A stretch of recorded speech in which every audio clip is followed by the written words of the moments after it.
Hey, this is exercise 5 part 2. When we left off, we were playing around with the box model, and we can see here that we've created a particular amount of padding and margin around this box, and we've also given it a fixed height and width. So I'm going to go ahead and make a few other kinds of boxes here. In fact, I can even copy and paste this code, borrow it, and just change it a bit here below.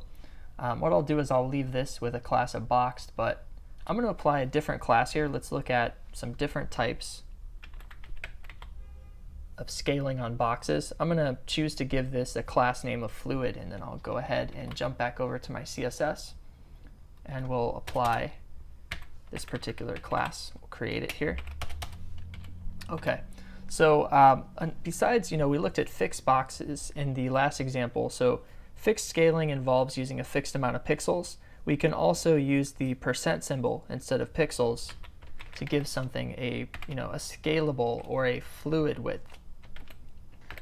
So let's go ahead and give this this particular guy a width of 90%. So I can just write a comment to myself here that using the % equals fluid sizing. Okay. And when you size something fluid, you essentially don't get any scroll bars until, of course, you reach, the exception would be until you reach particular content inside of it, might have a fixed amount. For example, if you had an image inside of this, then you would see scroll bars. When you collapse the browser into a smaller size, it was perhaps smaller than the image inside of this particular box. But in this case, we'll see that by saving this and refreshing, we can see that a box does appear here on the screen. And in fact, this box is indeed scaling a particular amount across the screen. Now I have some margin here on the side that's sort of affecting that. Let's go ahead and bring this margin back to a reasonable amount for our exercise. So I'll just go back up to the top there, and I'll just set this margin to something like 10 pixels and refresh. There we go. Gives us a little more space to play with there. So you can see here that this particular element is actually scaling to 90% of the browser. Another way to demonstrate this is, let's say I change this to something like 50%. And if I refresh, you can see that it's actually always taking up about half of the browser screen there. So 50% is 50% of the viewable screen area in this case. What happens is if you have an element that's scaled fluid that's inside of another parent element, it will just scale as much as it can till it reaches the edges of that parent element. In this case, if I said 50%, it would only take up half of that parent element. In this situation, though, it's actually just sitting inside of the body, so it's basically taking up half of the entire viewable browser window area. So again, fixed is using pixels. So for example, pixels equals fixed sizing. And when you do this, you'll get scroll bars whenever you're under the specified size. So if I bring the browser window in smaller than a particular element that has an exact particular width defined, then we'll start to see scroll bars appear. Okay, let's go ahead and create another box and see some other possibilities in terms of scaling. So we can also create responsive designs where you have like sort of thresholds. You'll have minimum and maximum values of width and height. So on these examples, I've actually only been showing you the the width changing, but by the way, this also works for height. We'll talk about that in a moment. So this next box here,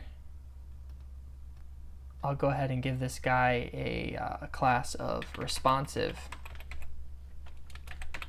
And I think I'll update this one here to say I'm a fluid box. Forgot to do that earlier. And this one I'll say responsive. Excellent. Okay, so we're going to go back over to the CSS and we'll create a class for responsive then. So what this looks like is, if I want to give a particular threshold a minimum maximum area, instead of simply just saying width or height, I can say something like min dash width, or min dash height. In this case, I want the minimum amount, or the smallest for it to be is maybe 600 pixels, something like that.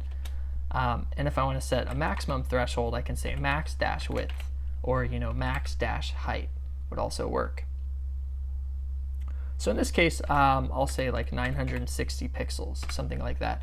So in the situation where I wanted content to scale maybe 960 pixels wide for maybe a person who was on a desktop desktop computer monitor that they're viewing at maybe like 1024 by 768 pixels was their resolution, then 960 is going to be a nice comfortable amount to fit within their 1024 pixel wide monitor resolution.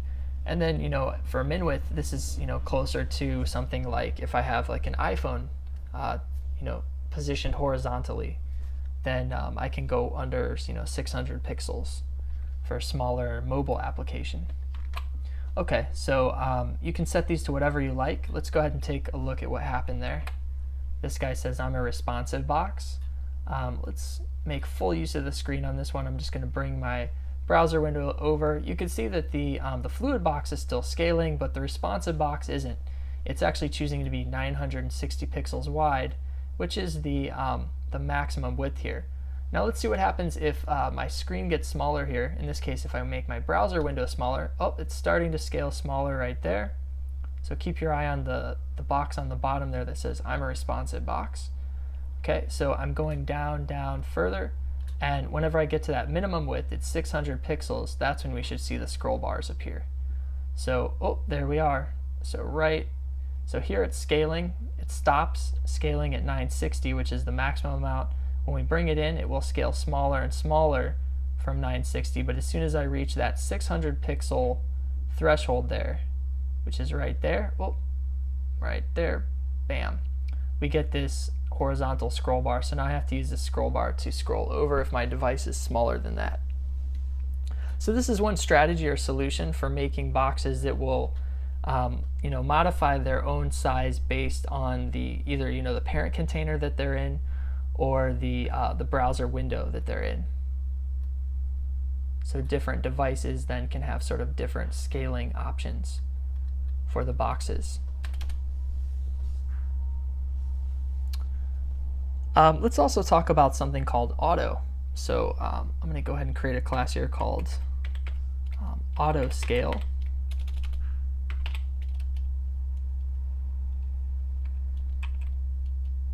So we'll call this auto scale all. And let's go ahead and set the width here to auto. Now setting the width to auto is, it's essentially the equivalent of not specifying a width. And let's see the two differences here. There is actually a difference between setting a height to auto versus setting a width to auto. So let's go back in here and create another box here. I'll just paste this guy below. And this next box here, we'll set him to box, and we'll apply a class then of auto scale all, which is that class I just created. And we'll go ahead and say, I'm a box that auto scales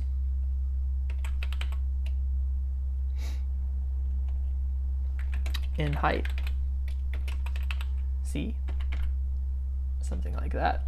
In fact, we can even put in a line break here just to push that C down to another line there.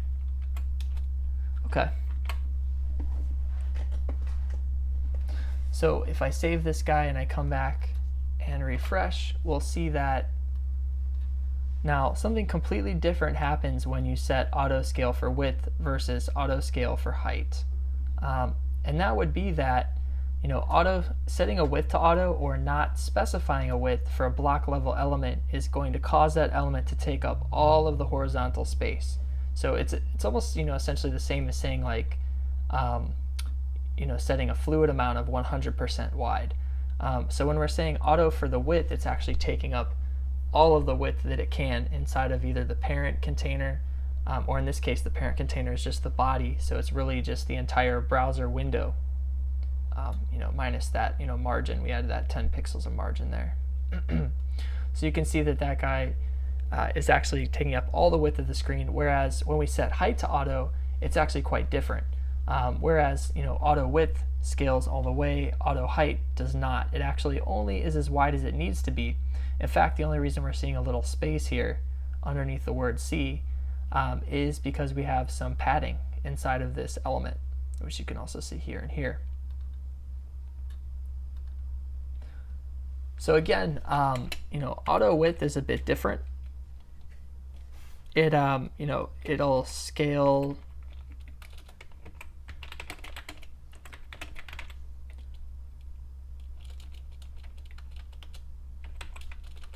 it scales to use all the width horizontally.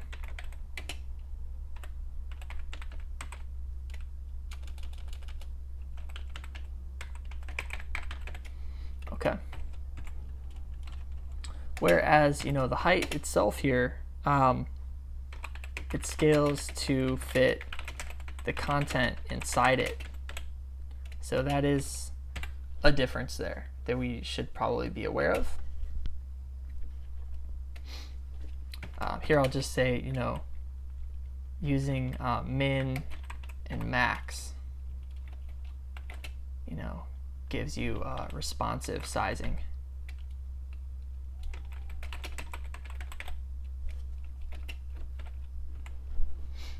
So in this case, during responsive sizing, you only get, in this case, you would only get scroll bars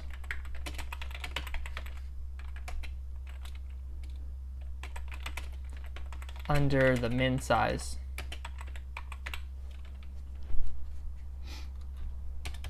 Cool. Okay, let's look at some other sort of ways that we can control content within the boxes themselves. So what I'm going to do is I'll come back here to my HTML markup, and I think I'll create another div. In this case, what I'm going to do is I'm going to create a div with a class equal to box. I'm also going to make it a fixed size, which is the 200 pixels wide by 200 pixels tall. But I'd like to demonstrate what happens when we have more content than will fit in the box if we specify a height. In this case, if I say box fixed, this class here that's called fixed has a specified height of 200 pixels and a specified width. We know that when the width is specified and we run out of space with text, it actually wraps to the next line. But let's look at what happens with height. This is actually kind of a different story here. So the first thing I'll do is I'll go ahead and say, I'm a fixed box. Okay. And let's go ahead and put some more text in here. Maybe I'll put like a paragraph down here. And let's go ahead and grab some filler text to just throw in there. Let's see, right there, that'll work. So I'll just throw in some lorem ipsum text there. Okay.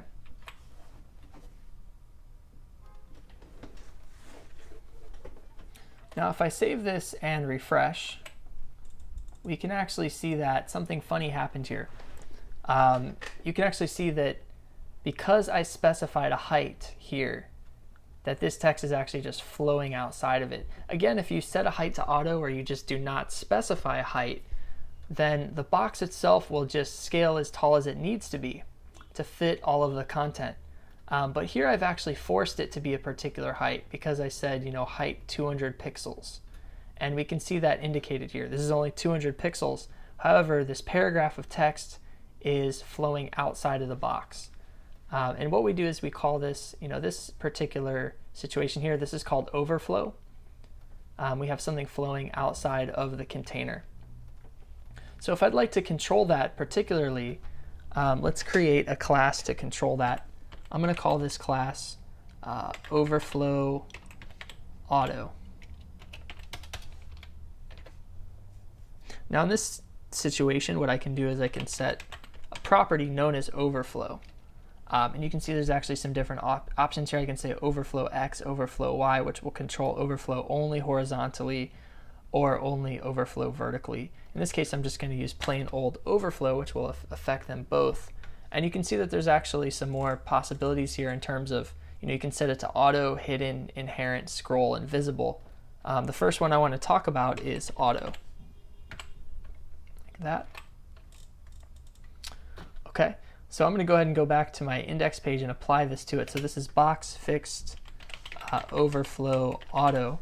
So I can say here, I'm a fixed box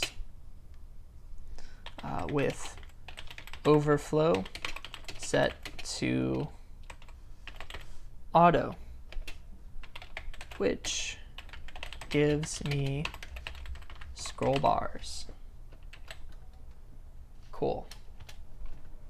So if I save that and refresh, you can see what happened there was this content is now the overflow is actually particularly set to auto. So the two things that had to the two conditions here that had to be in place for this to occur was number one, it had to have a fixed height, in this case a height of 200, and number two, it had to have more content than would fit inside of it, and it also had to have the overflow here set to auto, which gives me this scroll bar. In this case, because it's auto, it only needed it vertically, so I get a vertical scroll bar here. So some people, might do this on purpose if they want to keep a particular amount of content under a certain size in their their overall screen real estate, but they still want people to be able to scroll through and read more information. So that's one possibility for doing that, is setting a particular fixed height and using this overflow property. Again, here it's called overflow auto. Okay. So we also have some other possibilities for overflow. Let's check that out. I'm going to create another class here called overflow hide, like that. And we'll use that overflow property again, but this time we'll say hidden, like so. Overflow hidden. So let me go ahead and jump back here. And I think I'll just copy this whole section here, this entire div, and we'll just paste below like this. And this time I'll just say overflow hide is the class that I'll use there, as opposed to overflow auto. Just change that to hide. So if I save and I refresh and scroll down, you can see something different happened here. In fact, it's actually chopping off the text. We can see just the top of this line here, and the rest of it is actually chopped off. So we're missing all this extra section we were able to get a scroll bar for before, and that's because we set the overflow to hidden. Now, why would you want to do this? Sometimes you might want to do this for a particular reason. One situation might be if you're doing something with a scripting language like JavaScript, and you'd like to have more images than fit within a particular box. One example would be, I have 5 images, and each of my images is this particular size, and I'm going to add some behavioral script to allow me to scroll through these images. Then what I might do is I might set my overflow of a box to hidden so that you can only see one image at a time, and then I might use JavaScript to update the CSS and make change the positioning of different images that are hidden inside of this box to reveal different images. That's just one situation where you might want to use overflow set to hidden.